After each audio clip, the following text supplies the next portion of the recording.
Good morning. Good to have you with us. I'm Joe Fryer. And I'm Savannah Sellers. We're going to get started this morning with Election Day across the U.S. as millions are expected to head to the polls. They call it an off-year election, and it comes 1 year ahead of the 2024 race for the White House. Now, from governor's races to abortion rights, there's a lot to keep an eye on today. Some races could have big implications for 2024. For more on what we can expect, let's bring in NBC News senior political editor Mark Murray. Mark, good morning. So let's talk about two highly anticipated governor's races, one in Kentucky, one in Mississippi. Both are states that former President Trump carried handily in 2020, but these races are running tight for different reasons. So talk to us about the candidates and what you're looking for tonight.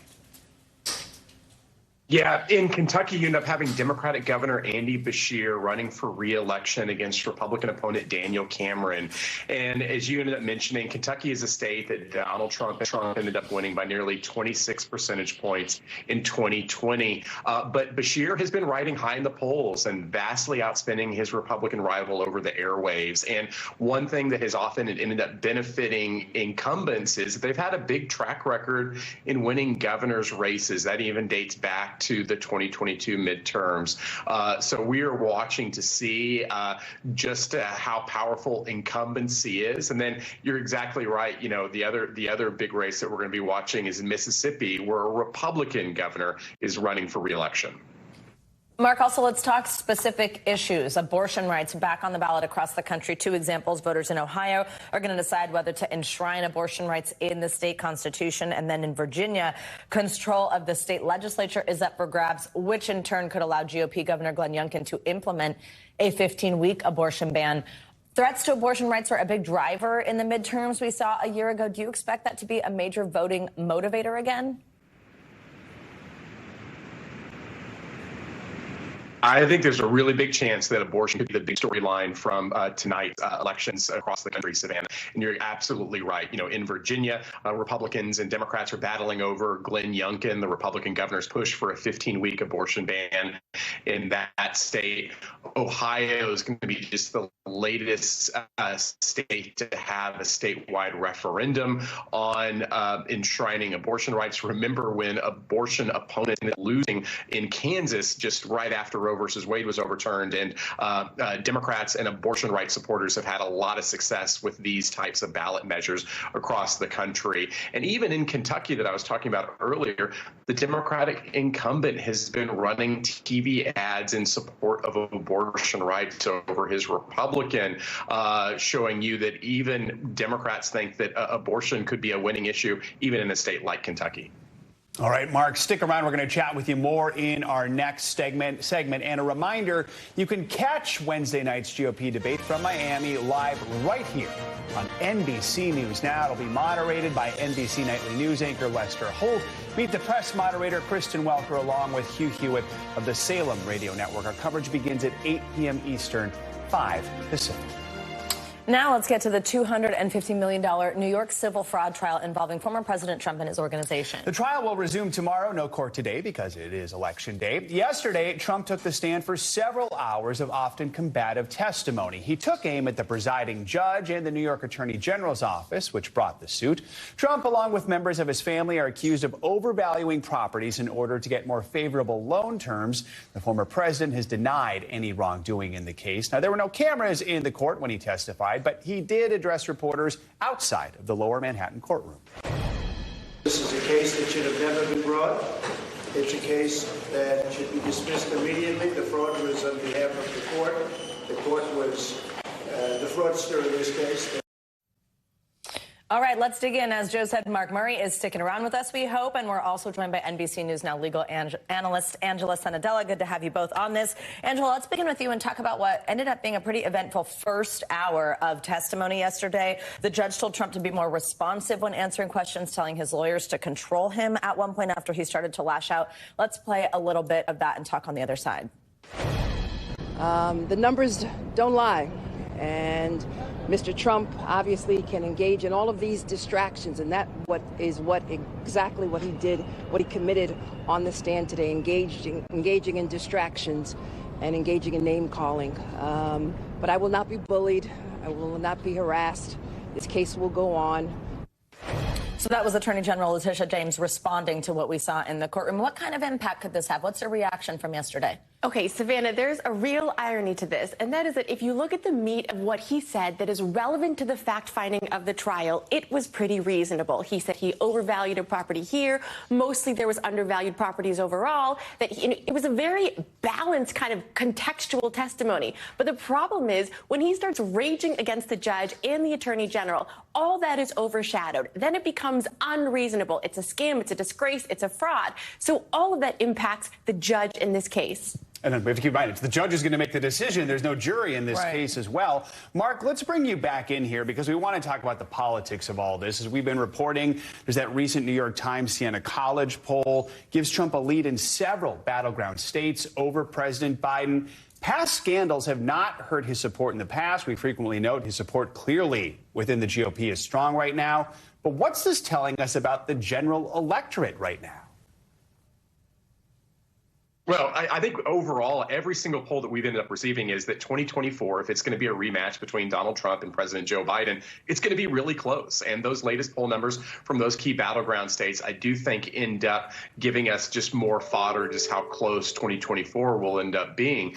But it's important also to note, Joe, and yet you're exactly right, that the trials and all of the legal challenges that Donald Trump has faced have not affected his standing with Republicans, at least so far in this Republican race for the presidency.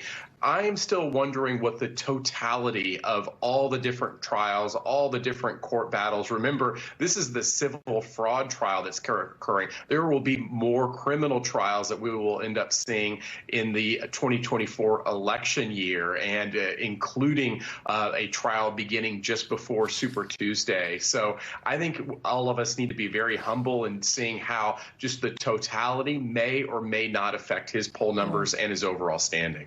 Angela, at the heart of this are these financial statements from the Trump Organization, real estate valuations. And yesterday we heard the former president try to sort of distance himself from those statements, kind of mentioned banks don't really care about them. But he did also say that he thought several valuations of properties were too high. Do you think his testimony hurt him at all here? So I think it could possibly enhance his credibility if there were a jury trial. But because it's a judge, I think it's far more difficult. I also think that if you're Trump in this case, you face the same conundrum that Sam Bankman-Fried did, which is you're the face of the company, you're this visionary, and then when you're put on the stand, you try to distance yourself, saying, actually, I don't know what was happening. So that naivete combined with the public image of I know everything always is hypocritical. Mark, you mentioned, Trump is involved in several high-profile cases scheduled to go to trial next year, and those are going to be criminal cases. You talk about the totality of those cases and how that might impact polls. So that New York Times poll actually looked at what might happen if he is convicted in any of those trials. Does that change his poll numbers? The poll actually showed it actually does very slightly. And remember, Joe, our elections kind of sometimes can come down to just 10,000, 20,000, 100,000 votes and a change of that. And the New York Times Siena poll ended up finding that if Donald Trump is convicted, that Joe Biden's numbers would go up just incrementally. And that could be the difference between winning and losing. But again, Joe, those are all kind of hypotheticals. We actually have to see if he gets convicted, what his arguments are if he is, and just all the different legal drama that's going to be playing out. But I do think yesterday was a very good reminder of what a lot of 2024 might look like, and that's in the courtroom. Mark Murray, thanks for sticking with us on multiple stories this morning. Angela Sanadella, always appreciate you being here. Thank you both.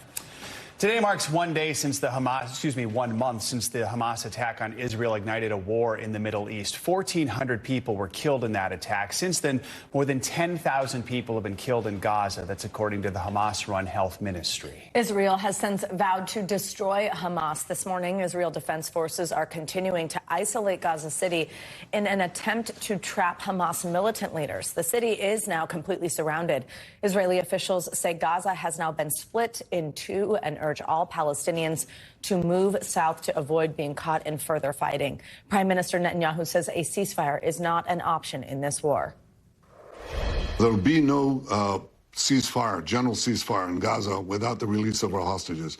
As far as tactical little pauses, an hour here, an hour there, we've had them before.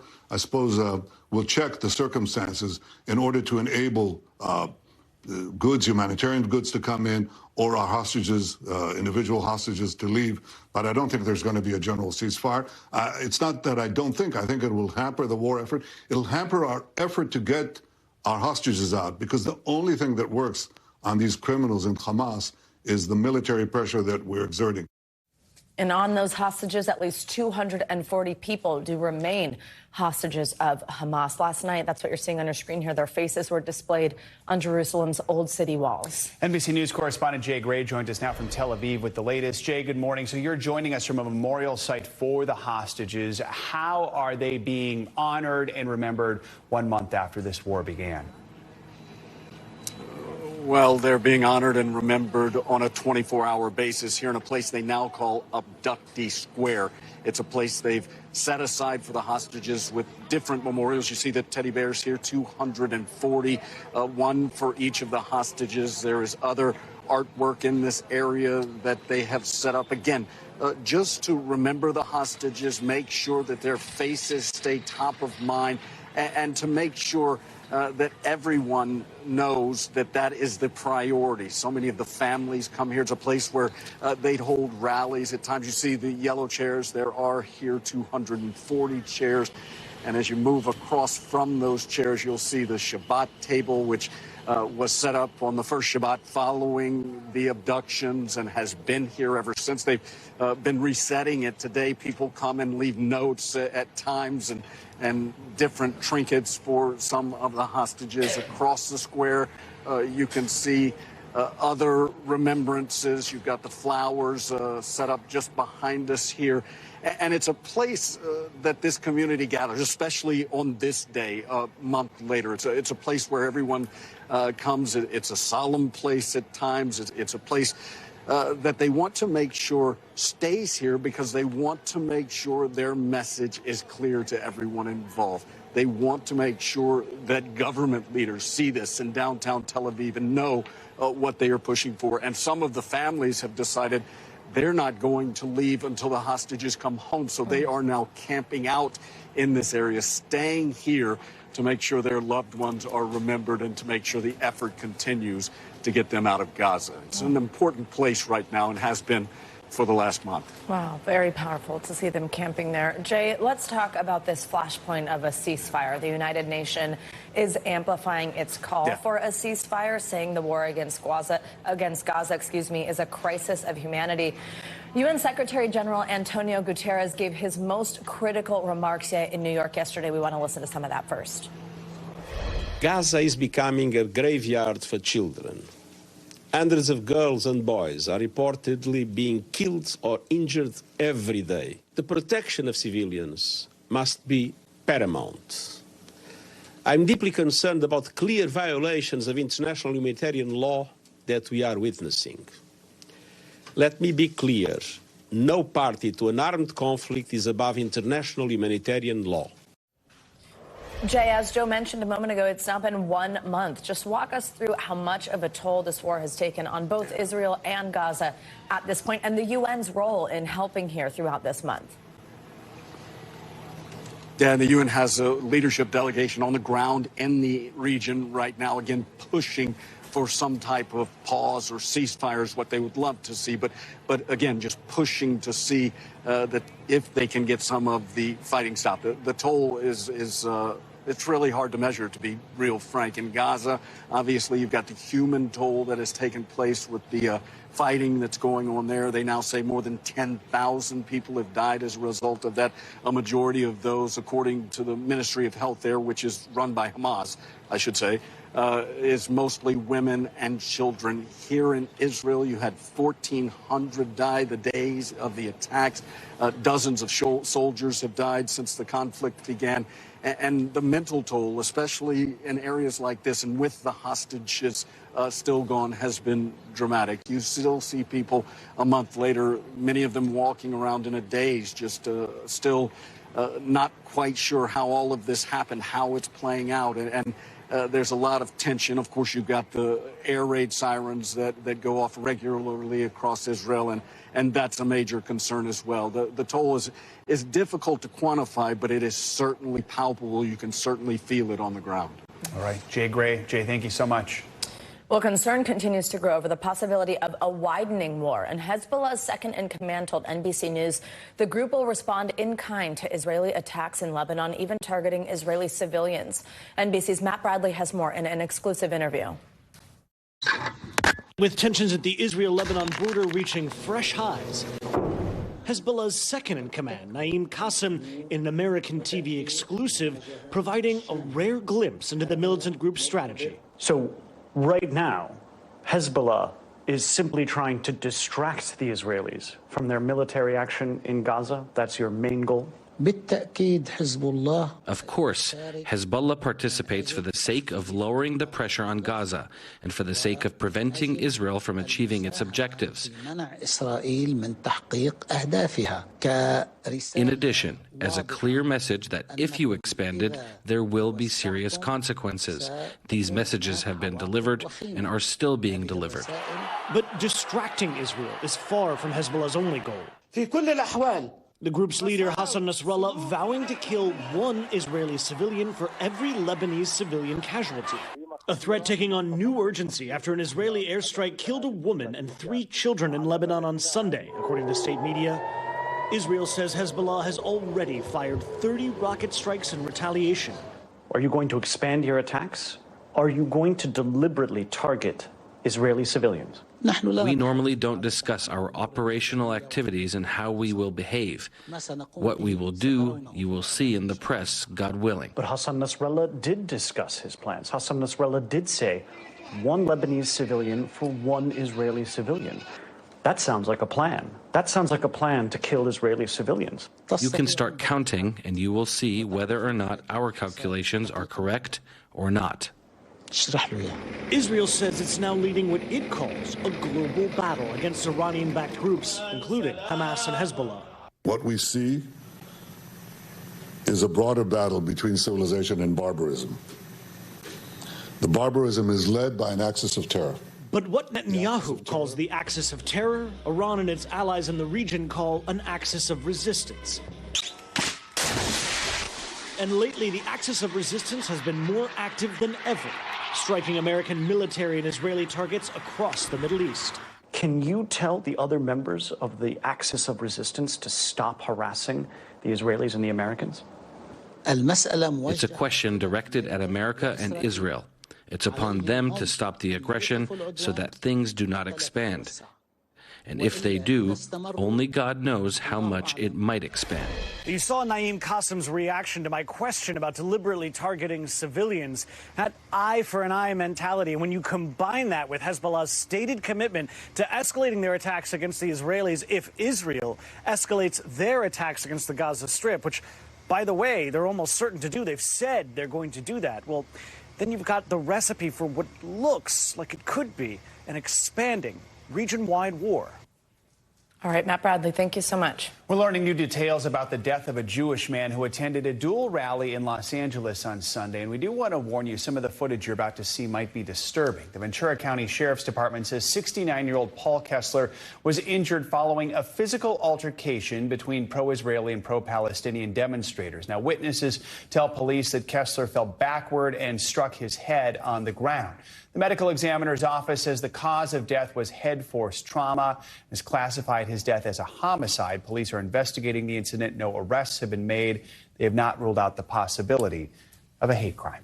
We'll keep you updated on that. Well, there's nothing quite like springtime in November. Yeah, meteorologist Angie Lastman has the latest on some unseasonably warm temps across the country. Angie, good morning. Good morning, guys. Hopefully you didn't put those shorts and T-shirts away because you'll need them over the next couple of days. And for a large area of the country, we've got record highs possible across parts of the South. We'll talk about that in a moment. One other note, we have some mountain snow happening and maybe a little bit of rain for folks in the Northwest. It's not going to be anything that's all that impressive, but a couple of winter alerts are up in parts of California, the Sierras, the Rockies included in that. We've got a fire risk for parts of the Southwest and Southern Plains with those really dry and kind of low humidity and windy conditions. And otherwise, it's pretty nice and dry across the rest of the country. But it's those temperatures that will really get your attention in the next couple of days. Here's a look at today and where we'll go as far as those records are concerned. We could see a couple of these spots breaking records by this afternoon. Roswell is set to head to 90 degrees. That would blow past the record for this date of 85 degrees. We've got Wichita Falls heading to to 89. 88 is the current record, and low 90s are possible for San Angelo. Little Rock will be into the mid-80s, and even as far north as St. Louis, we'll be close to at least 80 degrees. This goes for tomorrow, too. You can see it spreads a little farther to the east. Charleston to Myrtle Beach will be into those upper 70s, low 80s for our friends in Birmingham, and New Orleans will hit 82 degrees. Wichita Falls, again, though, into the upper 80s with the potential for a record. Now, as we round out the work week and head into the weekend, things kind of moderate out. We'll still hang on to the 80s for Charlotte by Thursday, but Friday and Saturday, we'll see those temperatures take a tumble. We end up back into the low 60s. If you're checking out the temperatures in Pittsburgh, upper 60s by Thursday, and then 50s as we finish the work week and head into the weekend, and still into the 80s for Richmond on Thursday, but big temperature drop by Saturday, guys. We hit 57 degrees. So, you know, we can't put away the shorts and T-shirts, but we also can't put away the sweaters or the parkas because we need it all in a span of 7 days. All the wardrobe. There you go. Well, at least you gave us a heads up. Angie, thank you so much. Thanks for watching. Stay updated about breaking news and top stories on the NBC News app or follow us on social media.